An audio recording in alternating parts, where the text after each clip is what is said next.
Welcome to What's Working. I'm Cam Marston, and I have been chomping at the bit to get today's show started for a while, and it's going to begin with a bit of a story.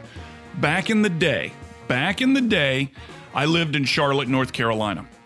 And I lived there when the Carolina Panthers football team began in that town. They built a stadium. There was a lot of energy around the event. Particularly the first preseason game, which would be the first game played in the Carolina Panthers stadium. And I was affiliated with a marketing group at the time, and I raised my hand and offered to volunteer to help this marketing group document this day. What they did is went out and found a bunch of photographers, famous international photographers, not local. They brought them in from all over the country to document this different day. So some of them followed families as they went to their first Carolina Panthers game, and the photographers would show up in their homes with their permission, of course, and take pictures of this family as they got their gear together, and some painted their face. Others spent the day with the first team and documented every part of that team's day, from the athletes waking up to the morning till playing through the game and going to bed. There were 8 or 10, or I guess 15 maybe, photographers that were a part of capturing different elements of this day. When I raised my hand, I was told, all right, you're going to support one of these photographers, Cam, and your job is to pick him up at his hotel and do whatever he tells you to do for the day. And I was young and bulletproof at the time, and I said, no problem, I'll take him around. I know Charlotte fairly well. There's no place that he and I can't find, and I'll do whatever he says. I was gung-ho. I was eager to be a part of this day. I roll into this, I think it was a Marriott hotel kind of on the outskirts of Charlotte, and he was there waiting for me. He had a big black backpack full of what I learned soon would be lenses, heavy, big, long lenses. I introduced myself. He introduced himself. I put that backpack in the car, and we drove to the first destination that he had scouted the day before. And I spent the day carrying his lenses, swapping the lenses out with him, trying to capture that day. At some part, going down onto the field during the game and capturing the players as they moved around. It was awesome. His name was Joel Sartore. Many years later, I'm now in California. I'm delivering a presentation to a bank, Silicon Valley Bank, and I look on the agenda, and coming on the stage after me is Joel Sartore. I hadn't seen him since that day in Charlotte, and he and I reconnected, and I had to remind him who I was. I carried your lenses in Charlotte and all this kind of stuff, and he said, oh yeah, I remember, you're going to be around to see the speech, and I said, no, I got to go catch a flight. But he and I reconnected, and we traded emails, and we traded calls a little bit after that, because I was doing something he had interest in, which was giving presentations to corporate audiences. Let's flash forward now to about 6 weeks ago. I'm following Joel now on the news. He's on 60 Minutes. He's on National Geographic covers. His photographs are on National Geographic covers. His career as a photographer has exploded. And I'm watching 60 Minutes, and they're featuring him on 60 Minutes. And about 6 weeks ago, I'm in the Atlanta airport, and there he is. And I just stepped up and said, Joel, my name is Cam Marston. Let me remind you of the 2 times we've met previously. And he remembered, and we shook hands, and we visited for a little while. And then about 3 weeks ago, I said, Joel knows what's working. He's on 60 Minutes. And in my hands, folks, is this beautiful book that was my Father's Day gift. The Photo Arc, One Man's Quest to Document the World's Animals by Joel Sartore, put out by National Geographic. When we come back, I'll have Joel Sartore on the phone. We're going to learn about being a National Geographic photographer. We're going to learn about the world's disappearing animals. We're going to learn about what he's done to create such a remarkable career, and I've only just touched it. We'll be right back. You're listening to What's Working, brought to you by Coastal Alabama Community College.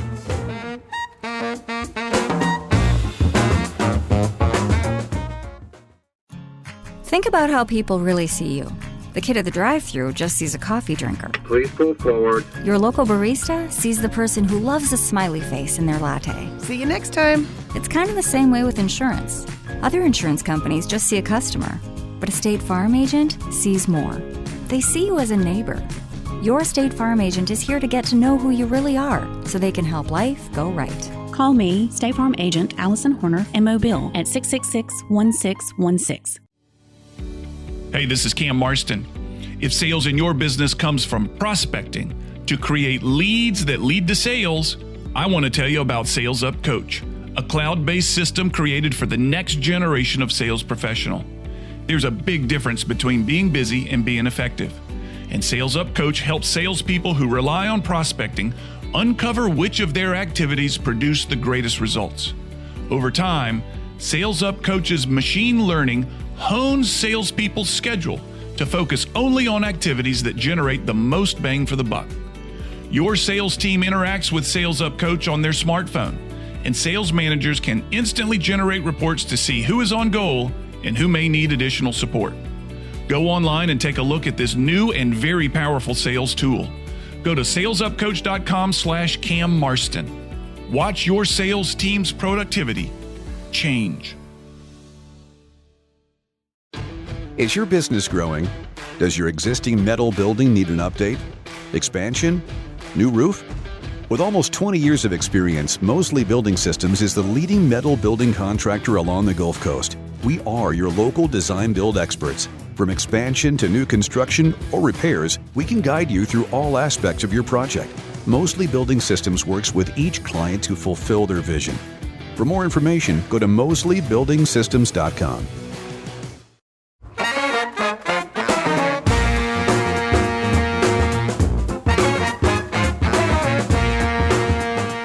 On the line with me is Joel Sartore. And Joel, just before I got you on the line here, I told the story about how you and I met many, many years ago, over 20 years ago. You likely don't remember it, but I was carrying your lenses in Charlotte, North Carolina, when you were photographing the day for a book that became the Carolina Panthers Sunday. And I thought I would outlast you. You outlasted me. It was a long day, and we've seen each other a handful of times since then. First, thanks for your time, and welcome to What's Working. Thanks very much. Glad to be here. So your travel schedule, I think I've caught you at home in the Midwest. Is that right? That's right. I'm in Lincoln, Nebraska now. And on the way to where? You seem to not be home very long. Jakarta, Indonesia on Wednesday. And what's happening in Indonesia? Oh, they have a lot of animals that are in really pretty rough shape in terms of their population numbers. So it's mainly a trip for rare birds this time. And, some of the rarest birds in the world. They have Indonesia's amazing place. They have a lot of biodiversity because they're a big country, lots and hundreds, if not thousands, of islands there. And so some of these birds, as people have spread out across the world, some of these birds have become critically endangered. And so that's what we're looking at. In my hands here is a Father's Day gift that I got from my wife and my children. It's the Photo Ark, one man's quest to document the world's animals. How do you select the animals to be photographed, considering how many there are that need to be photographed? Right. Well, the Photo Ark, we're trying to document every species in human care around the world, and that's probably about 15,000 species total. So we're not doing everything. There's been a couple million species described so far, and there are probably another 10 million or so out there we haven't described yet that you can see with the naked eye. But we're just doing the ones that are in captivity. So we look at the world's zoo inventories, at captive breeders, at aquariums, wildlife rescue centers, and then we just start in. And we've done most of what U.S. zoos have, and now we're working abroad quite a bit. So in terms of how we determine things, we just try to get what we don't have yet. We have zoos send us their inventories, and we go through them, and we ask permissions. Are the zoos all familiar with your work at this point? Are you having to introduce yourself and what you're doing now? Most zoos are aware of it, and they've seen other zoos that have participated, and they like the results. And, we not only give them copies of the best work, but free of charge. Geographic sponsors us in a major way. But we also promote these places on social media and through exhibitions and books and the magazine and so forth. So the lift that we can give zoos is pretty good. And the reason people should like zoos is good zoos. I mean, where I work, nobody likes a bad zoo, but good zoos where we work. The animals get abundant attention and care, and they thrive and they breed. And so this is hugely important because a lot of the species that we photograph don't exist in the wild anymore. Zoos are the real arks, and they contain these animals, and they're holding them and keeping them going until a time when we can get safe places set aside again in the wild for them. Zoos also do a tremendous job with educating the public. About a third of the country goes to a zoo every year, and they spend a couple of quality hours there minimum. And so zoos tell people all along the way what we all can do to help save the planet. So they're pretty important, and I'm a fan of good zoos for sure. Well, that's interesting to say, because I know zoos can be controversial to many people to subject an animal to smaller confines or something like that. It sounds like a good zoo gets your full stamp of approval, huh? Yeah, that's right. A good zoo has ample space in the enclosures. The animals are, with others. It's and it's, for a lot of them, it's tough being out in the wild. If you're down to the last of them and people are seeking you out to collect you and grab you up, if you're a wild bird that has a beautiful song or beautiful plumage. So for a lot of the birds that we're going to look at in Southeast Asia, they only exist in zoos now. Yeah. How do you stay motivated, Joel? The news regarding species and habitat, the Amazon fires were capturing headlines for weeks. What keeps you going? It would seem easy for you to just hole up in Nebraska and say, you know what? I've done my share, over to somebody else, but you're getting back on a plane. You're going to Indonesia. You're going to spend sleepless hours on the ground. You're going to probably get stung and bitten by 1,000 things while you're there. And I don't get depressed ever. I just think about what I can do and the need to do more. I think that we are headed into a sixth great extinction if we do not change our ways. And so each animal acts as a way to maybe get people into the tent of conservation and get them to think about the fact that we're all connected, and that as these other animals go away, so could people.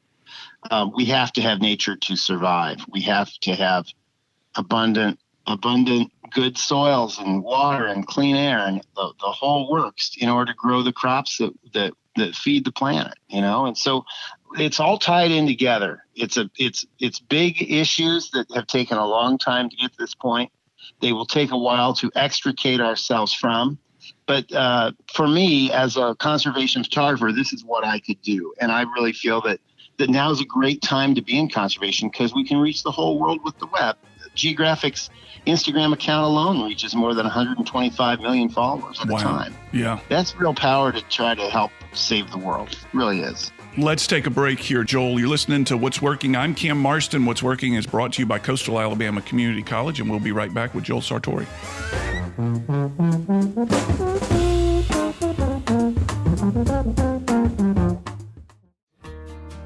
I'm Matt Armbruster with Ransom Ministries. We help people in our community that most others have given up on. Please donate your unwanted electronics to Ransom Recycling. We teach life skills, job readiness, and job creation through our electronic recycling program. We take anything with a cord. Find us at ransomministries.com, or you can call us at 251-751-0044.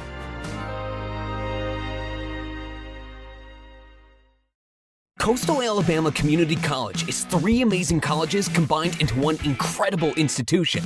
And that means we're all together. For more sports, 15 more locations, more friends, more one-on-one time with instructors, way more activities, more courses, a lot more courses, and more success for all of us. Pretty much more of everything. Coastal Alabama Community College is where everyone is. All together! Coastal Alabama Community College. Register today.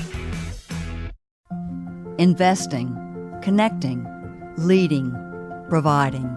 The Community Foundation of South Alabama brings together philanthropic assets to make Southwest Alabama a better place to live, work, and play. We link donors to philanthropy. Working with you, we build communities. Contact us at communityfoundationsa.org. Is your business growing? Does your existing metal building need an update? Expansion? New roof? With almost 20 years of experience, Mosley Building Systems is the leading metal building contractor along the Gulf Coast. We are your local design build experts. From expansion to new construction or repairs, we can guide you through all aspects of your project. Mosley Building Systems works with each client to fulfill their vision. For more information, go to mosleybuildingsystems.com.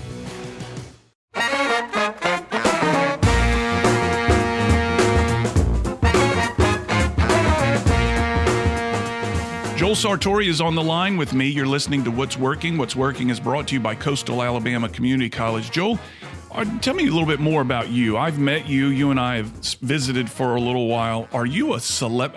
I look at you as a celebrity. Do you see yourself as a celebrity when you go to conferences or events, or you step onto that zoo? Do they pick you up and carry you on their shoulders and stuff like that? Not hardly. No, I'm a guy from Nebraska, just trying to do my best. I just see the world as needing somebody to help give smaller animals, especially, a voice. The sparrows and the toads, frogs, that kind of thing. The photo arc's made for all animals, but we especially like looking at the little ones that wouldn't get much recognition otherwise, like minnows, small stream fish, live in rivers or streams that might dry up because of climate change or overuse by agriculture. So I'm just trying to be a voice for the voiceless. I'm one of many people trying to speak out for nature, and just try to get the job done. That's all I want. I guess some people have heard of the photo arc at zoos, and that's great. That gets us more access. But that's about all there is to it to me. I know you're getting a lot of exposure at the Atlanta airport, where I spend a good bit of time, and when I walk between terminals versus taking the train. Mm-hmm. One of the spaces between the two terminals now has pictures from the photo arc up and down the wall. Tell me about that. That's right. We have a lot of photo arc exhibits out, thanks to National Geographic. They do all that, and I think there's 50 exhibits of the photo arc around the world, and one of them has landed at the Atlanta airport. And if you're underground, you can walk between most of the terminals there, and there are lovely exhibits down there. They've got one on the history of Atlanta that's very interesting. Yes, they do. I'm looking at that. That's a great one. The photo arc's up in kind of the spaces between, and hopefully people get a kick out of that and they learn about other animals. Most people have heard about giraffes and tigers, that kind of thing, but they have not heard of a Palawan stink badger, right? They've not heard of the Rio Grande silvery minnow, and so we act as an introductory lesson, I guess, to get people to kind of care about these animals, all creatures great and small, whether they're rare or common now. We focus on everyone that we can, insects included. I'm looking through the book as you talk, and I'm looking right now at the Himalayan wolf. And these creatures could be pretty imposing as you're standing there taking a picture of them. Have you been... Tell me about the environment, the setting that you create to capture these images so that you're, not going to be the meal of one of these things. Oh, yeah. Well, we're working very safely. We're working through bars or wire. We have for a small animal, it's pretty simple. We have a cloth shooting tent, and the animal is loaded into a crate or a shipping container, just a little transport kennel like you take your cat to the vet in. And then shifted into our shooting tent. The shoot takes just a few minutes, then shifted back in. With larger animals, the onus falls on the zoo really most of the time to prep a space in black or white or both. And then they shift the animal in, and hopefully they've done that well in advance of the shoot day so that the animal just thinks he's coming in to have lunch. And he does come in, and they're often fed during the shoots. And then when they look up and look at me once in a while, we get their pictures. So we don't shoot a lot. It's not like animal paparazzi or anything. For a lot of animals, maybe it's 10 pictures on white and the same number on black, sometimes more. But it's pretty short process, just a few minutes, and the animals know worse for wear. And these are animals that were born and raised in human care, most of them, so they're used to people. And we get that one and move on to the next one. But the zoos have to prep big spaces for big animals. You're listening to What's Working. I'm Cam Marston. What's Working is brought to you by Coastal Alabama Community College. On the line with me is Joel Sartore. He's a photographer putting together the photo arc and got a lot of pictures to do of animals and an upcoming trip to Indonesia. We'll be right back with more of Joel after these messages.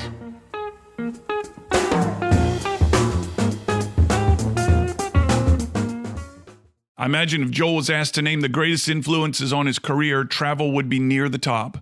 Coastal Alabama Community College sees travel as a valuable component of their students' education as well, and they offer a study abroad program. Nearly every spring break, a group of students and chaperones go on a 10-day trip to explore and develop the soft skills that we so often talk about on this show. On these trips, students see and respect other cultures. They learn to think on their feet. They learn to overcome language barriers. They learn to adapt to their environment.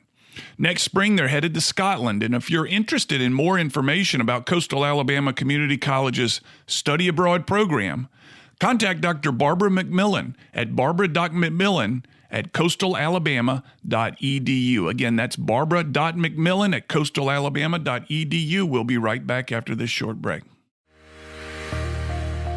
The Community Foundation of South Alabama links donors to philanthropy, builds networks across 8 counties, and builds dreams for those in need. Through our donors' gifts, we make investments that enhance our community via initiatives with broad impact. Working with you, we build communities. Contact us at communityfoundationsa.org. This is Coastal Alabama Community College, where education is key and where there is opportunity in every classroom. We serve 9 counties with one common goal. Here, we come together to create a brighter future. Together, we inspire. Together, we learn. Together, we succeed. This is Coastal Alabama Community College. All together. I'm Matt Armbruster with Ransom Ministries. We help people in our community that most others have given up on. Please donate your unwanted electronics to Ransom Recycling. We teach life skills, job readiness, and job creation through our electronic recycling program. We take anything with a cord.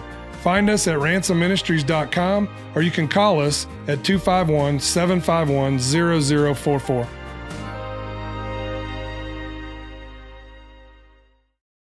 Life insurance is one of those subjects that make people want to change the subject rather than admit they probably don't have enough. I'm State Farm agent Allison Horner, and that's why I focus on how the benefits of life insurance actually live on by asking people to think in terms of life without having to sell the house insurance, or life without having to give up college insurance. Find out how the benefits of life insurance can live on for your family. Call me, State Farm agent Allison Horner, and get to a better state with State Farm.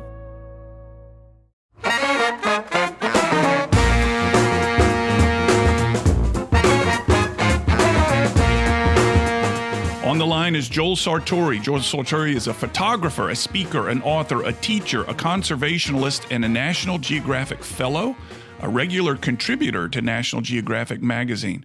His hallmarks, I'm reading from his bio if you can't tell, are a sense of humor and a Midwestern work ethic. Joel, I want to read real quickly some of the shows that you've been on. Joel and his work are subjects of several national broadcasts, including National Geographic's Explorer, the NBC Nightly News, NPR's Weekend Edition, an hour-long PBS documentary, At Close Range, and a contributor on the CBS Sunday Morning Show. 3-part PBS series called Rare, Creatures of the Photo Arc. I last saw you, I think, on 60 Minutes, where I caught that episode. And I remember once, after having just met you, watching National Geographic Explorer, one Saturday, I forget when it was aired, but you were being charged by a musk ox on some small, cold, snowy island somewhere. I guess it was up in the northern, way up north. You've been charged and attacked and bitten, and you've had mites and bugs all over. Give me a sense of what it's like out there. Now, at the zoos, the environment's kind of controlled, but when you're out there, I remember you had a cover story with, I think they were hyacinth macaws on the cover from somewhere in South America. You've got to face some tough situations to get these pictures. Tell me a little bit about that. Well, the charging part, I'm kind of embarrassed about, because if you're getting charged, you're not doing something right. You know, you're kind of in the animal's house when you're out there. And if you're getting charged, it means you pressed them too much. So yeah, we don't like that too much. But to be honest, the big stuff isn't what gets you. It's the little stuff, the insect-borne disease, let's say. So for that cover story on Madidi National Park in Bolivia, that was one that we had some red and green macaws, I think, flying on the cover. And that's right. And we were able to, spend, I don't know, total of maybe I think I went there 3 times for a month each. And on one of those trips, I ended up getting mucocutaneous leishmaniasis, which is a long name for a flesh-eating parasite. It's not the flesh-eating bacteria that's so terrible. This is a slower acting thing. It's a microscopic parasite that gets in through the bite of an infected sandfly, and then you get basically back then you got a chemo treatment for a month times 2, and I got it a year apart. So that was no fun. But you don't want to get extra holes in you, especially in your head. It wants to get into your sinus cavities and eat away all the soft tissue in your head. So you really, that was not fun. But we try to take precautions and not get scratched, bitten, kicked, that kind of thing. We really try to watch it. And since my field days, now we're just working, with captive animals. But back then, we had a system called camera traps that have really been honed and perfected now and work much better. And camera traps are where you put out a camera literally you put them out and you let them sit. And they take pictures whenever there's movement. A lot of guys use these for deer hunting. Yeah, I know about this from deer hunting. Right. Sure. Well, these are much more complicated than that because they use lights. They use lighting, high-end lighting, and they use flashes that are synced up to talk to the camera, and you can really light things lovely, just beautifully, and really make things shine. And so these camera trap systems that people use now allow photographers in the field to be really close to animals, getting the most intimate moments, just amazing pictures that you never thought you'd see. But the photographer's not even there. So there's no charging, there's no need to get charged by anything. And the pictures are really lovely. The BBC Planet Earth series years ago really raised the bar of what the public expected.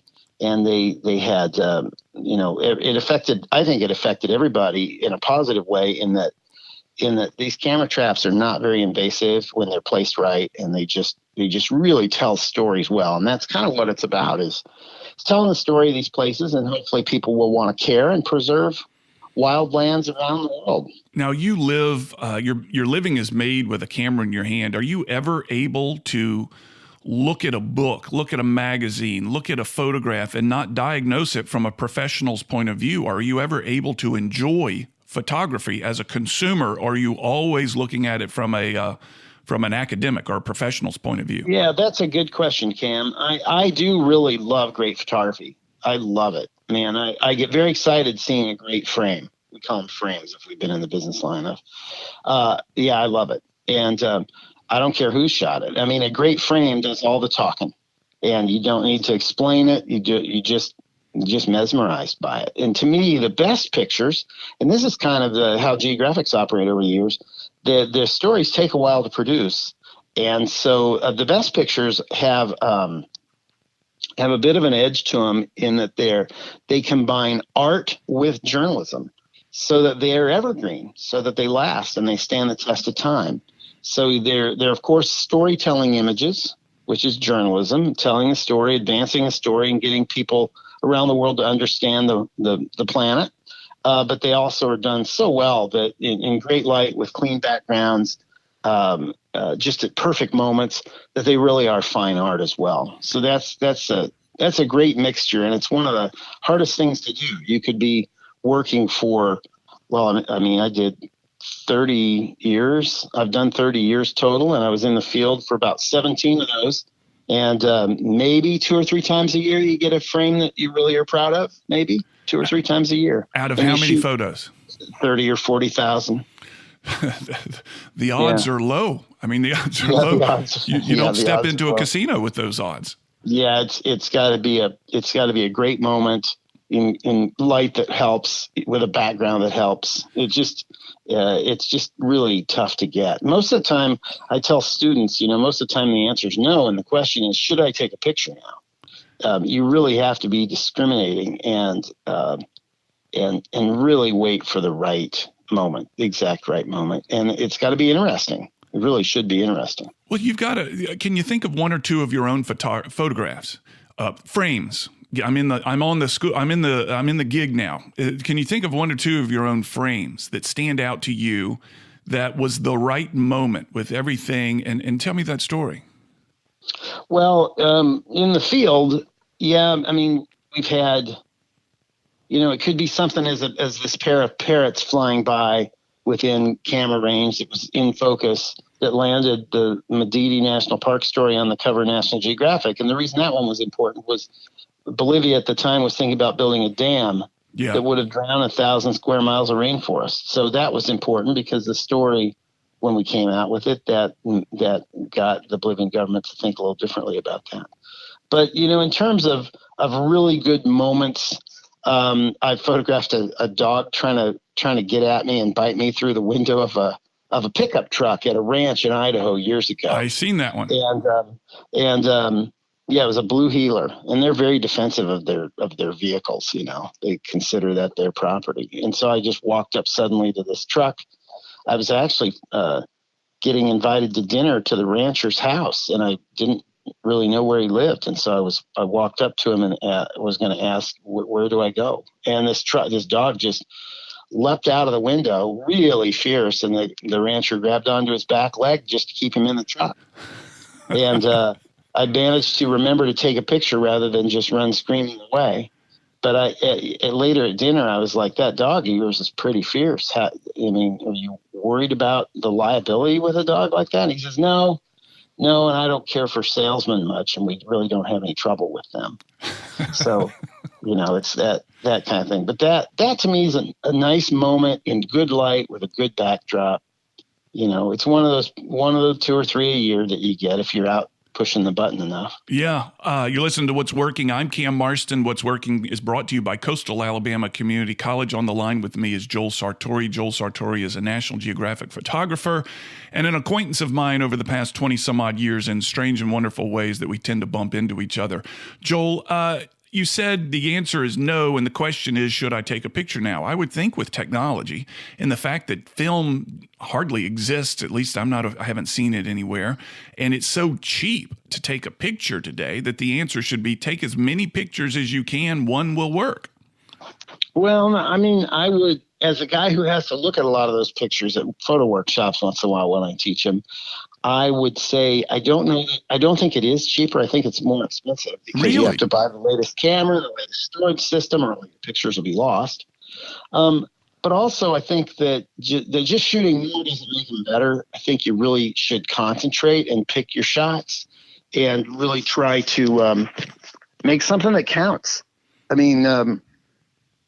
learned that quail hunting when I was a little kid. You can't just shoot into this big chaotic burst. You have to concentrate. I don't hunt anymore, but the same thing kind of applies in photography. I think you really have to be thoughtful. You have to look at the work of other photographers and see how they build pictures. That you usually start with the background first. At least I do. Is the background working for you or against you? Is the light good in that direction? Is there anything interesting you can put in the foreground? So it's really it's kind of a process in terms of learning how it is that good pictures come together. Study the work of others you admire, and then do your own thing, kind of put your own spin on it. But I would not advocate shooting more and more pictures because they take up room and you got to store them, and that's expensive, and you have to convert those files to the next and the next and the next generation of whatever recording methods we'll have. So it gets expensive in the long term. Film was a very cheap way to store information. Just sat in a box. There's nothing to it.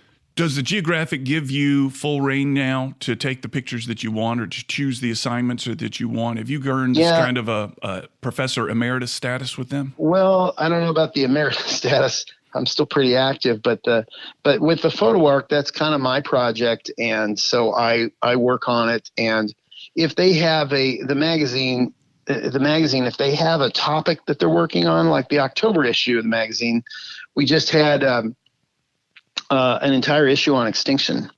And so one of the stories in there was a look at some of the rarest animals in the world based on a new book I've got out called Vanishing, the World's Most Vulnerable Animals, through Geographic Books. And that story looked at some of the rarest critters on the planet. And so So that the photo arc fits well when they need it. If they want to do something on birds, if it's Year of the Bird, or there's some celebration of frogs or whatever, usually the photo arc's got a pretty good selection now to choose from. Yeah. And so that's my involvement with the magazine anymore. The photo arc's going to take me until, who knows, another 15 years maybe. Yeah. And I'm 57 now, so it'll take me into my early 70s if I live that long. And then we'll be done. We're starting to make our way through a lot of European collections now, and zoos and Southeast Asia again and again. So I feel like we're getting there.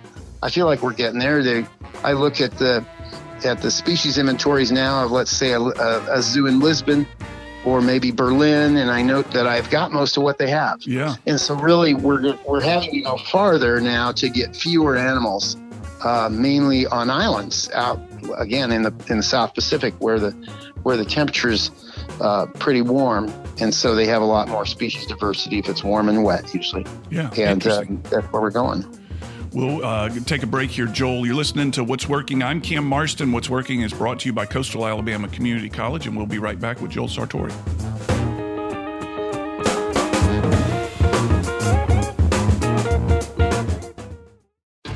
Is your business growing? Does your existing metal building need an update? Expansion? New roof? With almost 20 years of experience, Mosley Building Systems is the leading metal building contractor along the Gulf Coast. We are your local design build experts. From expansion to new construction or repairs, we can guide you through all aspects of your project. Mosley Building Systems works with each client to fulfill their vision. For more information, go to mosleybuildingsystems.com. Investing, connecting, leading, providing. The Community Foundation of South Alabama brings together philanthropic assets to make Southwest Alabama a better place to live, work, and play. We link donors to philanthropy. Working with you, we build communities. Contact us at communityfoundationsa.org. Think about your home. What do you see? Do you just see 2 stories or the stories of your toddler's first steps? Now think about your car. Do you see an odometer reading or your kids reading in the back seat? Other insurance companies just see a house. They just see a car. But a State Farm agent sees what your home and your car really mean to you. So why not give them the protection they deserve? You can reach me, State Farm agent Allison Horner, at AllisonHorner.com.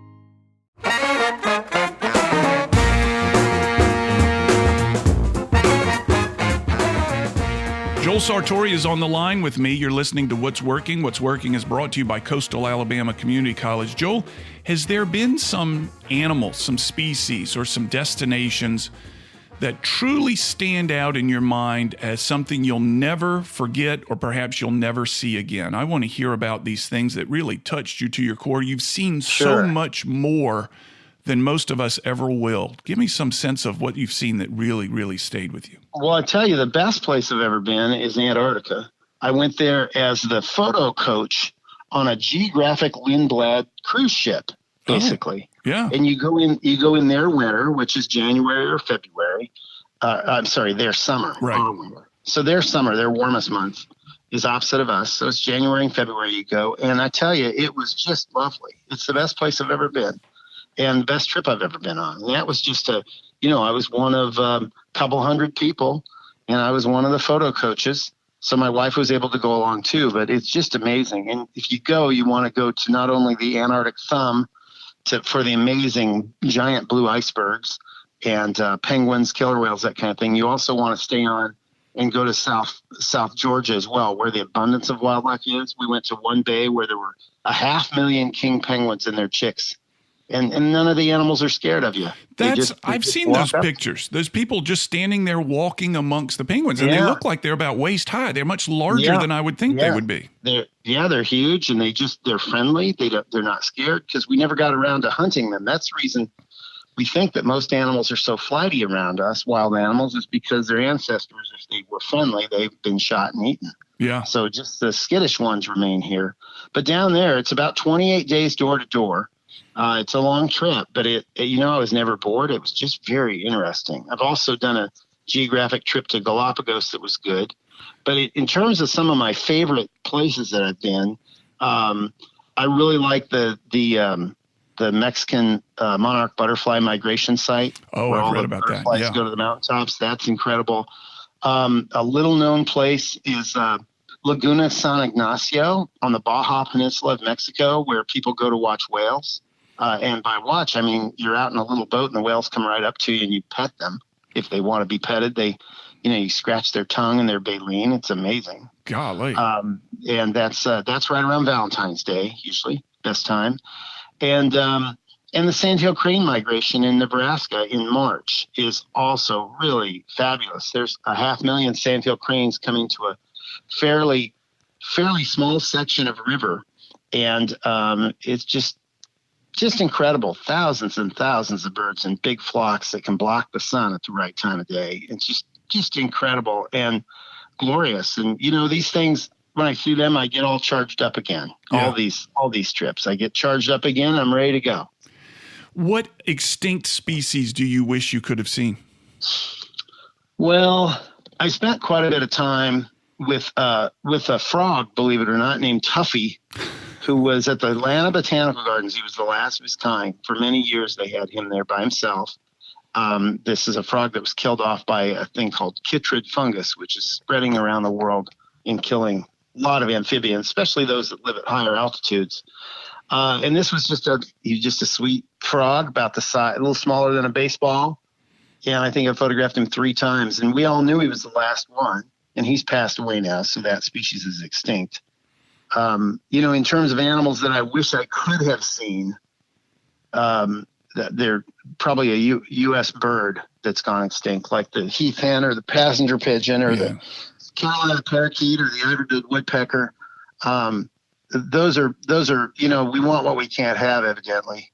Yeah. So I would love to have photographed any of those because they were gone well before I was born. But I meet a lot of animals now that we don't think will make it. So we just try our best to tell their story and let the world know that it doesn't have to be this way. We just have to start paying attention and showing some kindness to nature and not taking every inch of land and sea. We have to set big tracts of habitat aside so that we have our rainforests that let me give you an example. Rainforests not only cool the planet, provide us with oxygen, but they regulate the rain cycles on this planet. So it's super important to preserve the lungs of the world, the Amazon and the forests along the equator in Africa, just to regulate rainfall that we have to get in places where we have good soils and farmers with the machinery and the know-how to grow crops. We have to have pollinating insects like bees and even flies to bring us fruits and vegetables. About 1/3 of every bite of food we eat comes from a pollinator. So it's important that people realize that food doesn't just come from the grocery store. We need nature, and we need it to survive. I'm hoping that people learn that lesson and they're entertained by the photo arc, but mainly that they realize that how we spend our money matters, how we vote matters, the kind of car we drive, whether or not we insulate our home, eating less meat, not poisoning your lawn to keep it, people eat organic and then they go out and pour poison all over their lawn. It doesn't make sense to me. There's a long way to go, but I never get depressed, never get up. I just give up. I just think, we're going to try to make the biggest difference we can while we're here. So there's somebody listening who's probably thinking this thought, gosh, what can I do? I'm one person and this issue is so large. And yes, I've got this beer bottle in my hand, this empty beer bottle. I could throw it into the recycling bin, which is 10 feet around the corner, or I could just drop it in the trash right here. What am I, one person, one bottle, going to do? What is your answer to that? There's lots of things. And I always tell people, pick something you really are passionate about. Maybe it's homelessness. Maybe it's litter alongside the highway, litter on the beach, spaying dogs and cats, keeping cats inside, especially because we know that cats kill a lot of native birds. They're effective predators. Just pick an issue you care about, specialize in that, and go to work. And you can't save the whole world, but you can save something. You can save something that you really care about. So pick something and just work on that, like a hobby. like get into it. Maybe it becomes more than a hobby. But I meet people like that all the time that I would consider to be heroes, real conservation heroes. They work for their entire lives, or at least decades, on groundwater issues, or on helping eliminate soil erosion, or just on recycling programs, as you mentioned, or on helping people learn how to read, helping people get out of poverty. There's lots and lots of ways. There are thousands of ways people can make the world better. But it starts with not having to think about taking on the whole world. Just take on what's in your own backyard. And just a solid thing you could do is convince your city or state government not to pour poison all over the ground in the name of green lawns, fertilizers included.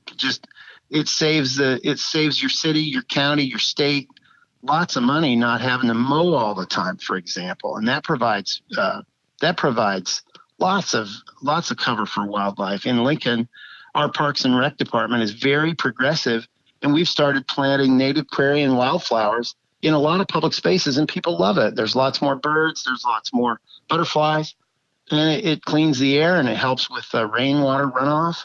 So there's just tons of things people can do that actually make money. Insulating your attic makes you money. It pays for itself very quickly. So there's lots of things people can do. If they need more ideas, they can always visit joelsartore.com. They can always drop us a line. This ain't our first rodeo. We can help. Yeah. Let me ask you one more question before you finish up. If I were to meet one of your children and say, what does your dad do? What would they say? Oh, they'd probably say, well, he's the photo art guy. and he also makes us work whenever he sees us laying around idle. We don't like that. It sounds very similar to what my kids would say about laying around idle in this house. Yes, that's right. Joel, thank you so much for your time. I want you to have a safe trip to Indonesia. Don't let anything bite you that's going to live under your skin. Try to prevent that. We'll try not to. Thanks for having me, Cam. Take care and good luck. Joel Sartore, folks. We'll be back after these messages.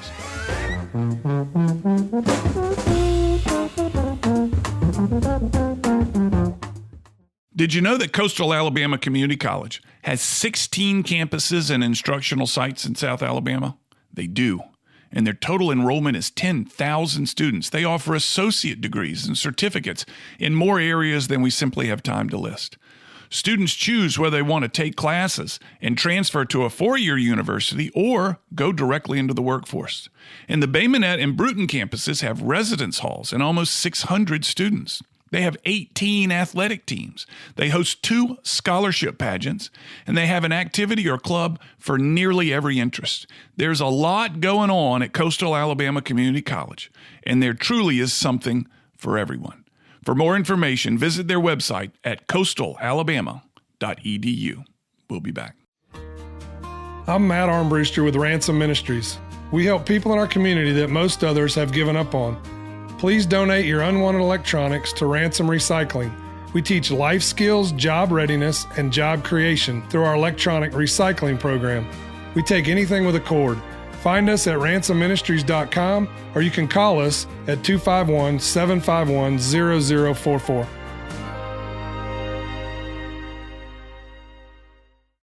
Coastal Alabama Community College is 3 amazing colleges combined into one incredible institution.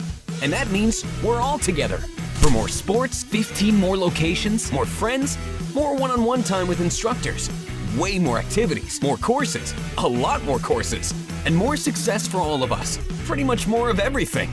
Coastal Alabama Community College is where everyone is. All together! Coastal Alabama Community College. Register today.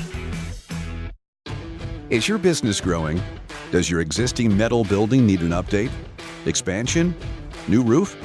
With almost 20 years of experience, Mosley Building Systems is the leading metal building contractor along the Gulf Coast. We are your local design-build experts. From expansion to new construction or repairs, we can guide you through all aspects of your project. Mosley Building Systems works with each client to fulfill their vision. For more information, go to mosleybuildingsystems.com.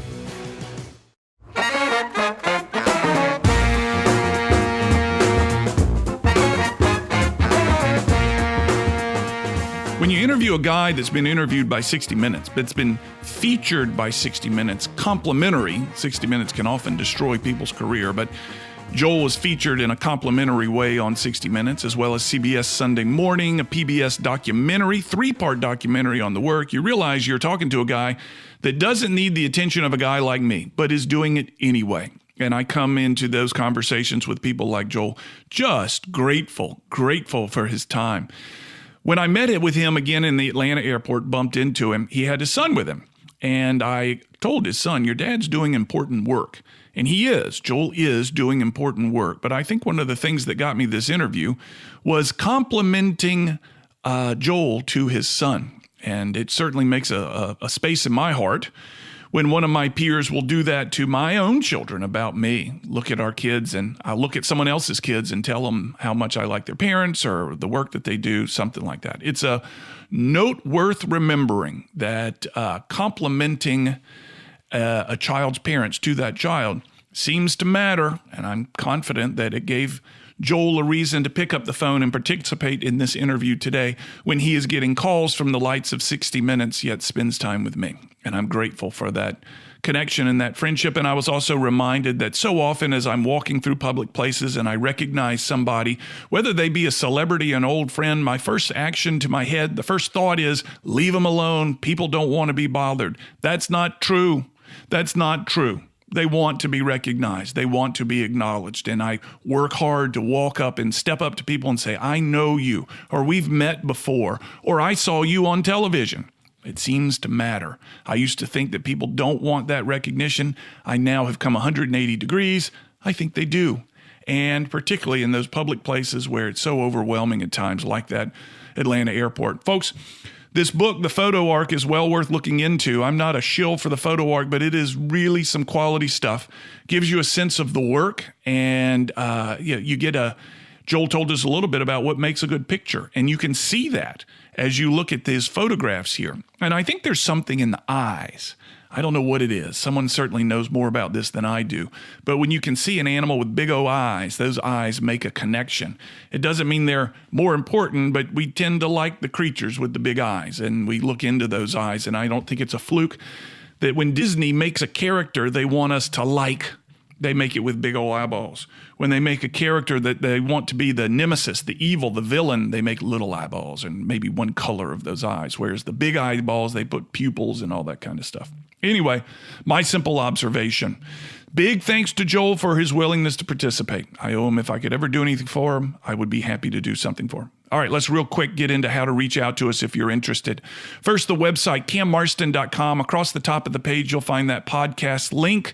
If you're on your mobile device, hit that little item in the top right corner of the screen at cammarston.com, and it will give you the podcast link. There you can go and listen to it in one of 3 or 4 different places that we offer, Spotify and Stitcher and Apple podcasts, and you can also send it to other people from there too. If you want to contact us, that phone number is 251-260-8100. That is a phone and text line, 251-260-8100. It's not monitored. We'll get a message and we'll play your voicemail or read your text message and reach back out to you if you've got a show idea.